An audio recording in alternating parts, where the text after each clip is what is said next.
Así es, nos acompaña en el foro de Juego de Manos Javier García Rejos, el secretario del Trabajo del Gobierno del Estado de México, a quien le damos la bienvenida. Muy buenas noches, señor secretario, gracias por permitirse este espacio y venir al foro de Juego de Manos. Al contrario, gracias por invitarme, es un placer estar contigo, tocayo, Gabriel, Oscar, feliz año a ustedes y a su auditorio.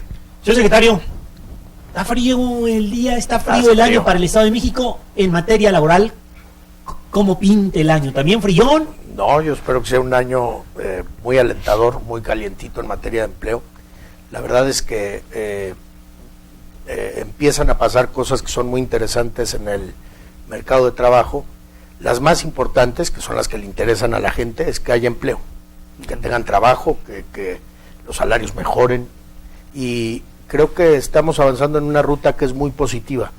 La reforma laboral está empezando a dar resultados que son importantes, que empiezan a ser tangibles, que aquí en el Estado el doctor Erubiel Ávila me parece que ha traducido muy bien ese conjunto de nuevas normas, ese marco institucional a partir de la reforma laboral para darle a nuestro Estado un incremento importante en el número de empleos que estamos generando, para darnos estabilidad laboral, para darnos una mejor justicia laboral, pero también para dedicarnos a atender temas que hoy son fundamentales en esta materia: el empleo decente, inclusivo, equitativo, las personas con discapacidad, muchos temas en la política laboral que hoy ha dejado de ser, en la visión tanto del gobierno federal como del gobierno del Estado, una política que nada más se dedica a pensar que no haya huelgas.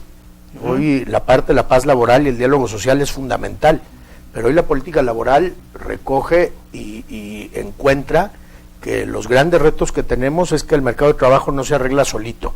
El gobierno tiene que participar, tiene que trabajar, tiene que generar condiciones, y al final del día esas condiciones son las que nos permiten que el empleo crezca, que la productividad aumente, que los salarios empiecen a ganarle terreno a la economía, y todos estos factores son fundamentales. Por eso hoy la agenda de la política laboral es una agenda muy amplia, es una agenda muy diferente a lo que se venía viendo hace algunos años, y esa agenda acompañada de este proceso de crecimiento que está teniendo el Estado, la llegada de tantas inversiones, pues se están traduciendo en empleos, y empleos en un lugar en donde tenemos gente, tenemos talento, tenemos escuelas, tenemos gente sana. Entonces tenemos la capacidad de ofrecer al mercado de trabajo de todo el país la posibilidad de que aquí en el corazón económico de México pasen cosas buenas en el mercado laboral. Secretario, decía el presidente de la República en su mensaje de inicio de año, creo que fue de lo primero que dijo, que había un crecimiento del empleo a nivel país, y entiendo que a nivel Estado de México estamos arriba del promedio en generación de empleos. Son empleos de calidad. ¿Cómo se conciben estos empleos de calidad? O sea, ¿a qué equivalen? Pues? Yo creo, empezando, digamos, viendo desde el país, en los primeros 3 años de la administración del presidente Peña Nieto, ya van más de 1.800.000 empleos. Este es el crecimiento del empleo más grande que hemos visto en el primer trienio de una administración, y este es un dato muy importante y muy alentador. Nosotros necesitamos que este país genere cuando menos 900.000, 1 millón de empleos, y este dato lo venimos entendiendo todos por la demografía de nuestro país desde hace muchos años, y hasta ahora las condiciones de la economía, las condiciones que nos ha permitido la reforma laboral están generando que crezca el empleo mucho más rápido que la economía, y el Estado de México no es la excepción.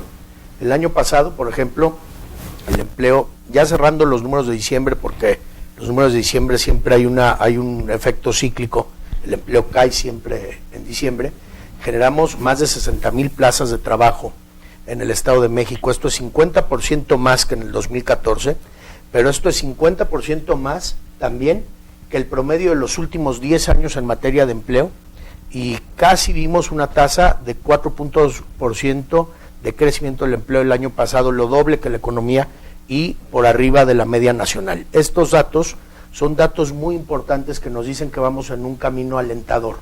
Yo creo que en materia de empleo, hasta que el objetivo tiene que ser que todo el que quiera trabajar esté trabajando. Entonces el reto es muy grande y es muy importante, y más en un estado del tamaño del Estado de México. Ahora bien, el camino por el que estamos empezando a caminar es importante, y yo creo que lo que hay que reconocer es que cuando la economía reconoce que hay esas condiciones de competitividad, cuando la economía reconoce que vienen las inversiones y que los inversionistas deciden que aquí en el Estado de México vale la pena abrir una planta porque hay mano de obra calificada, porque tenemos infraestructura, porque tenemos paz laboral, es una buena noticia y ahí es donde tenemos que seguir trabajando. Hay dos maneras, o más que nada dos zonas donde el empleo falla un poco, ¿no? Una parte de la zona urbana por la volatilidad que tenemos de población. Sabemos que la gente migra demasiado hacia el Estado de México día con día y lógico requiere empleo, servicios, un lugar en donde habitar. Y por el otro lado la zona sur, ¿no? En donde la zona está abandonada y no hay manera de generar nuevos empleos. ¿Qué está haciendo ahí la Secretaría del Trabajo y cuál es el camino a seguir en esas zonas para que verdaderamente la gente se arraigue, se quede y pueda crecer en su lugar de origen? Fíjate, tocayo, tratas uno de los temas más importantes que tenemos en la agenda.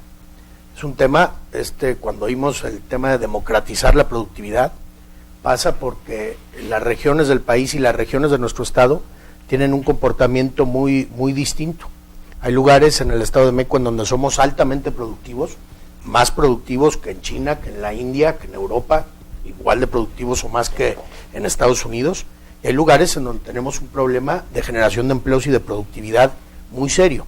Entonces tenemos que buscar cómo generar la posibilidad de que el empleo genere oportunidades para todos, que el empleo formal sea el que crezca mucho más rápido que el de la economía informal y que al democratizar este proceso entre regiones, personas, municipios, podamos llevar un desarrollo mucho más equilibrado a todo el estado. Y ahí el doctor Erubiel Ávila lo que nos pidió en el diseño de estas políticas públicas es que primero fuimos el primer estado que integramos el Comité Estatal de Productividad y sentamos ahí a los sindicatos, a los factores de la producción, también a los empresarios, a las universidades, el gobierno, y empezamos a diseñar políticas públicas que nos permitan decidir cuál es el mejor camino para atacar los problemas que pueden tener en materia de desempleo, por ejemplo, en la región sur del estado, o los problemas que podemos llegar a tener en algunos lugares altamente industrializados del estado, en donde de repente lo que nos falta es gente que quiere ir a trabajar. Y ahí lo que tenemos que hacer es buscar equilibrar los factores, las inversiones, generar incentivos distintos y procurar reconocer también cuáles son las vocaciones que tiene cada región en la zona. Hay lugares de nuestro estado, por ejemplo, que tienen una vocación turística creciente y muy importante. Bueno, de repente cuando nos dimos cuenta que podíamos generar muchos más empleos en el sector turismo, trabajamos de la mano con el sector turismo, empezamos a cambiar nuestras escuelas de artes y oficios para enseñar idiomas, gastronomía, hotelería, y en esos lugares en donde quizás era difícil pensar que se asentara la industria, bueno, pues la industria limpia, el turismo, por ejemplo, es una buena alternativa que genera empleos para jóvenes, para mujeres. O sea, tenemos que buscar que el Estado genere oportunidades para todos. El empleo tiene que ser inclusivo y en la visión de la administración del doctor Erubiel Ávila, pues esa política laboral tiene que ver hoy con que la gente está en el centro de esas decisiones que estamos tomando todos los días para generar condiciones para que esas personas sean... para llevar a cabo este plan? Mira, ya nos quedan 2 años, ¿no? Yo creo que vamos avanzando muy bien. Yo creo que lo que estamos muy claros todos, en toda la administración estatal, es que falta un camino por recorrer que es muy importante, que tenemos la posibilidad de aprovechar muchas coyunturas, de que este año va a ser un año que se van a cosechar muchas cosas en el Estado, y entre ellos en materia de política laboral tenemos que aprovechar lo que ya avanzamos, lo que venimos caminando, consolidar algunos proyectos que son importantes. Este año vamos a ir a generar con mucha fuerza el tema de la formalización del empleo, vamos a retomar esa agenda junto con el gobierno federal que se ha vuelto un tema central de la política pública, pero tenemos que aprovechar este buen momento por el que pasa el mercado laboral. Tenemos más de 40 meses sin huelga en el Estado de México. Estos 40 meses sin huelga, a pesar de que es un estado con 700,000 unidades económicas, con 7 millones de gentes trabajando, con 700 sindicatos, con 100,000 contratos colectivos de trabajo firmados, se dice fácil, pero el mercado de trabajo del Estado de México es similar o más grande al de Uruguay, Nicaragua, Panamá, Costa Rica, sumados, Entonces, este mercado que es muy grande, que es muy complejo, altamente dinámico, está empezando a generar, primero, un crecimiento que es, como decía yo, alentador, pero nos está empezando a generar también una oportunidad que es muy positiva, que nosotros vemos con mucha claridad, que hoy como nunca antes, esa paz laboral que hay, ese diálogo social que hay entre empresarios, entre sindicatos y el gobierno en la mesa, nos está llevando a resolver temas que son importantes. A veces, y perdón tocayo si me extendí aquí en la respuesta, pero por ejemplo, un tema que es fundamental y que te permite generar el diálogo social es el tema del salario. El 2015 fue el primer año en 40 años que los salarios crecieron más que la inflación. En el Estado de México vimos la inflación históricamente baja, 2.15 aproximadamente el año pasado, y las renegociaciones de los contratos colectivos de trabajo, todas entre 4 y 6%. Se dice fácil, pero es la primera vez en mucho tiempo que sucede algo como esto. Y esto cuando empieza a traducirse en una política que ayuda a que los salarios de manera natural se vayan incrementando vía la productividad, vía cláusulas, vía también, por ejemplo, este tema que pasó el 1 de octubre pasado. Antes en el país llegó a haber más de 100 zonas económicas y salariales, hasta en octubre había 2, la zona A y B.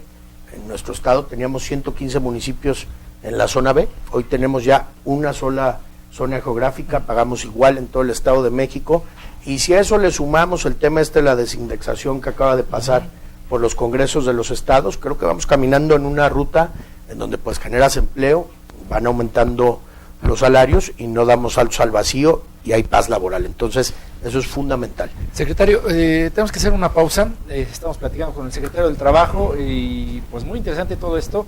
Yo plantearía la pregunta en la mesa para el siguiente bloque. ¿Qué se puede hacer y cómo estamos avanzando en el tema de la recuperación del poder adquisitivo? Porque si bien pues el salario mínimo como una referencia, pues ahí queda, y la desindexación tiene sus efectos, porque la gente a final de cuentas quiere un trabajo, claro, que le dé para vivir y que le alcance para lo que necesita. ¿Nos contestas después de la publicidad? Vamos a ir a la pausa. Antes Elvira Morales, que ya está con nosotros, tiene información importante para todos ustedes. Adelante, Elvira.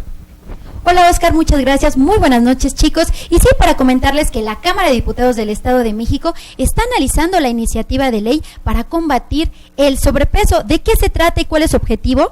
Prevenir, atender y combatir el sobrepeso, la obesidad y los tratamientos alimenticios, así como para fomentar de manera permanente e intensiva la activación física de las personas y la adopción de hábitos alimenticios y nutricionales correctos, creando un marco normativo para implementar programas de promoción para una alimentación correcta y disminuir el consumo de alimentos excesivos en azúcares, harinas, grasas y sal. Esta iniciativa del gobernador Erubiel Ávila Villegas, que ahora ya fue remitida a comisiones por la Diputación Permanente de la 59 legislatura mexiquense, considera que el sobrepeso y la obesidad, al igual que las enfermedades crónico-degenerativas, representan un reto para el sistema de salud por el crecimiento de los padecimientos relacionados con los cambios de patrones de consumo y de actividades de la población. Este juego de manos apenas está comenzando, así que lo invitamos a que se quede con nosotros. Vamos a una pausa y volvemos.